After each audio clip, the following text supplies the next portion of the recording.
Welcome friends, welcome back. आज हम discuss करने वाले हैं age between 35 to 40। The age between 35 to 40 is as important as childhood. कोई भी ह्यूमन बीइंग की लाइफ में चाइल्डहुड के जितना ही इम्पोर्टेंट एज 35 टू 40 का होता है, क्योंकि ये एज में आप ऑलरेडी सब कुछ देख चुके होते हो। ऑलमोस्ट आप सब कुछ लाइफ के टेस्ट कर चुके हो। आपके सामने आपके बच्चे बड़े हो रहे होते हैं, आपके माता पिता बूढ़े हो रहे होते हैं। Even you are getting older and older. आपके बाल, आपके खुद के बाल ज्यादा वाइट होने लगते हैं या फिर झड़ने लगते हैं। आपने बिजनेस के अप डाउन, जॉब के अप डाउन देख लिए होते हैं ऑलमोस्ट। आपने फाइनेंशियल क्राइसिस अप डाउन वो सब देख लिया होता है। आपने बाहर की और घर की फैमिली लाइफ पूरी देख ली होती है। Almost it is almost one kind of interval of your movie. मतलब आपकी लाइफ की जो मूवी है उसका almost half of the time आपने पास कर दिया है। वो इंटरवल टाइम बोला जाता है। ऑलमोस्ट 35 टू 40 की जो एज होती है उसमें आपने हाफ ऑफ द लाइफ पास कर ली है। तो आप सब कुछ देख चुके हो and you are aware about the all kind of life situation. तो ऐसे टाइम में सडनली ऑलमोस्ट सब ह्यूमन बीइंग को होता है, if they are aware, suddenly एक खालीपन, एक स्टिलनेस, एक खालीपन जैसा लगने लगता है। उसके बहुत सारे रीजन हो सकते हैं, लेकिन ये एज में पर्टिकुलर एज आपने सब कुछ देख लिया है तो एक पर्टिकुलर टाइम आता है 35 टू 40 के बीच में, सडनली आपको एक खालीपन या स्टिलनेस महसूस होने लगती है। वो उस टाइम पे अब क्या होता है, उस टाइम पे there are two kind of human beings. उसमें ऐसे टाइम पे ये एज में पर्टिकुलर दो टाइप के ह्यूमन बींग्स होते हैं। वो दो टाइप का बिहेवियर करते हैं। नंबर 1, एक होगा वो उसको लगेगा कि मेरी हाफ ऑफ द लाइफ पास हो गई है, तो अब वो बटोरने में लगेगा। बटोरने में ज्यादा से ज्यादा मैं क्या लाइफ से बटोर लूं, मतलब वो मैक्सिमम लग्जरियस बंगलोस खरीदने का ट्राई करेगा, लग्जरियस कार, गैजेट्स, मोबाइल्स, तो लग्जरियस हॉलीडेज। तो वो मैक्सिमम लाइफ के जो भी मटेरियलिस्टिक जो भी वर्ल्ड में अवेलेबल है वो ज्यादा से ज्यादा बटोरने में अपना टाइम लगा लेगा। क्यों? कि उसको पता है कि मैंने अपना आधा जीवन पास कर लिया है। तो one type of human being ऐसे होते हैं। Second type of human being होते हैं वो सेल्फ एनालिसिस करने में लग जाते हैं कि चलो भैया मैंने हाफ ऑफ द लाइफ पास कर ली है। अब उसे पता है कि फैमिली को रन करने के लिए, अपने खुद के खर्चे के लिए उसको कितना कमाना है। अब अवेयरनेस का टाइम आ गया है उसके लिए, तो वो सेल्फ एनालिसिस करेगा, अपने गोल्स, पर्पस पे अपना ध्यान केंद्रित करता है। तो ये 35 टू 40 की एज के बीच में ये टाइम आता है और ये दोनों में से मोस्टली बिहेवियर देखा गया है कि इन दोनों में से एक टाइप का बिहेवियर कोई भी ह्यूमन बीइंग करता है। अब ऐसा क्यों होता है?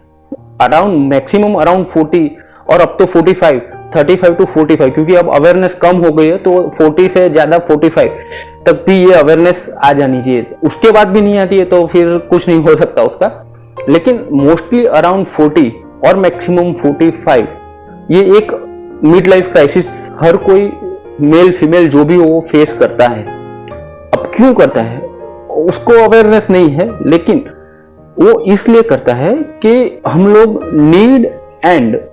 नीड और पर्पस ये दोनों में डिफरेंशिएट करना भूल गए। हमारी लाइफ में हम नीड क्या है और हमारी लाइफ का पर्पस क्या है, तो वो दोनों में हमने डिफरेंशिएट करना छोड़ दिया या हम भूल गए हैं इतने उसमें इन्वॉल्व होके। मैं डिफरेंशिएट बता देता हूँ क्या है नीड, क्या नहीं। नीड का मतलब आपकी फैमिली का जो भी एक्सपेंसेस है, मतलब बच्चों को पढ़ाना, घर चलाना, रूटीन एक्सपेंसेस, बच्चों को बड़ा करना, उनको सेट करना, उनकी हायर स्टडीज, वो सब पेरेंट्स का ध्यान रखना, वो सब आता है आपकी नीड में। तो वो फैमिली नीड होती है और सोशल नीड होती है। तो वो करते करते करते एक टाइम आ जाता है और पता ही नहीं चलता है कि आपने ऑलमोस्ट बहुत सारा टाइम निकाल दिया होता है। तो वो उसको ही हम पर्पस समझ लेते हैं, लेकिन वो एक्चुअल पर्पस नहीं है। अब पर्पस क्या होता है? पर्पस होता है सेल्फ एनालिसिस, कि हर कोई ह्यूमन बीइंग को अपना भी एक पर्पस होता है। सबको एक ना एक, मतलब आपने देखा होगा कि किसी को म्यूजिक का शौक होता है, किसी को कोई इंस्ट्रूमेंट बजाने का शौक होता है, किसी को ट्रैवलिंग, किसी को माउंटेन, अलग अलग हॉबीज होती है। तो वो अपनी नीड पूरी करने में वो भूल जाता है कोई भी ह्यूमन बीइंग। तो उसके कारण उसकी most of the life need fulfil करने में लग जाती है और एक टाइम के बाद आफ्टर 35-40 उसको रियलाइज होता है कि भाई मेरा टाइम तो इसमें ही वो निकल गया, पर्पस पे तो मैंने ध्यान ही नहीं दिया। तो डिफ्रेंशिएट करना होगा कोई भी ह्यूमन बीइंग को कि व्हाट आर माय नीड्स, वो नीड्स के लिए मुझे क्या क्या करना होगा। और अभी ये टाइम जो है 35 to 40 अभी टाइम गया नहीं है, this is only interval of your movie. So now it is a time of awareness. आपको अवेयर होना है नाउ कि हाँ मेरी नीड इतनी है, मुझे इतना कमाना है, फैमिली के लिए बच्चों के लिए इतना इतना मेरा मंथली इनकम है। लेकिन उसके साथ साथ आपको अपना पर्पस खुद ढूंढना होगा कि व्हाट इज माय पर्पस, मेरा पर्पस क्या है, कि मुझे मेरा शौक, मेरे हॉबीज क्या है, मेरी सेल्फ अवेयरनेस बढ़ाने के लिए मैं क्या कर सकता हूँ, what is my own purpose of my life. तो उसके लिए मुझे क्या करना पड़ेगा।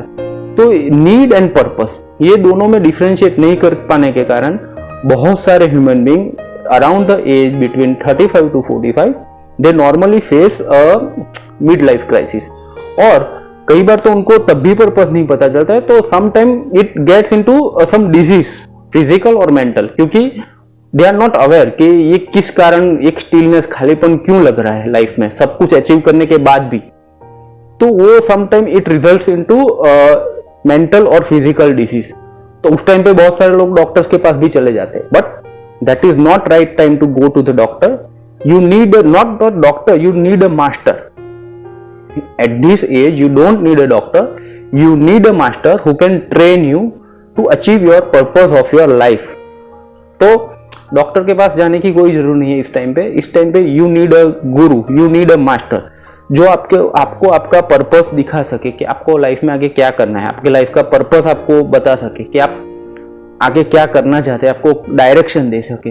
तो ये एक नीड और पर्पस के डिफरेंशिएट न कर पाने के कारण ये एज में बहुत सारे लोग मिड लाइफ क्राइसिस फेस करते हैं। वो बहुत नॉर्मल है, बहुत ही सिंपल है, उससे बाहर इजीली आ जाया जा सकता है। खाली हमको अपना पर्पस ढूंढना होगा कि what is my exact purpose of my life. अपने खुद के सेल्फ हैप्पीनेस, सेल्फ अवेयरनेस पे फोकस करना होगा, जो अब तक नहीं किया है नीड्स फुलफिल करने के लिए, फैमिली को देखभाल करने के लिए, वो हमें अपने आप पर फोकस करना होगा कि now what I want to do for my own self, for my own satisfaction. It may be anything. आप माउंटेन चढ़ सकते हो, आप स्विमिंग सीख सकते हो, आप म्यूजिक सीख सकते हो, सिंगिंग सीख सकते हो, जो भी आपका पर्पस हो, जो आप नीड फुलफिल करने के कारण नहीं कर पाए, वो कुछ भी चीज आप स्टार्ट कर सकते हो। Because this is the main time, because you have completed half of your life, almost half of the life. कोई 100-200 साल 150 साल जी वो अलग बात है, लेकिन अराउंड 40 to 45 मैक्सिमम आपको अपने पर्पस को ढूंढना बहुत बहुत ही जरूरी है। Otherwise at the end of the movie तो ये मिड लाइफ क्राइसिस नहीं होगा, वो एंड लाइफ क्राइसिस हो जाएगा फिर। तो बेटर है एंड लाइफ क्राइसिस हम ना फेस करें, मिड लाइफ क्राइसिस कोई फेस करके अपना पर्पस ढूंढे। अभी लास्ट ईयर ही मैंने एक वीडियो देखा था अनुपम खेर सर का। At the age of 65 almost, I don't know exact number उन्होंने क्या बताया था, उन्होंने लास्ट ईयर ही अभी स्विमिंग सीखी है। तो that motivated me a lot. At the age of 65 और 66 अनुपम खेर सर अगर स्विमिंग सीख सकते तो this is normal, that there is no age for learning anything. So get up, find your own purpose, find your self happiness, try to focus on your happiness. तो वो mid life crisis को बहुत आपसे दूर ले जाएगा और आप अपने पर्पस की तरफ आगे बढ़ सकोगे। So guys, that's it for today. I wish and I pray you find your own purpose, you find your own master. Thank you very much.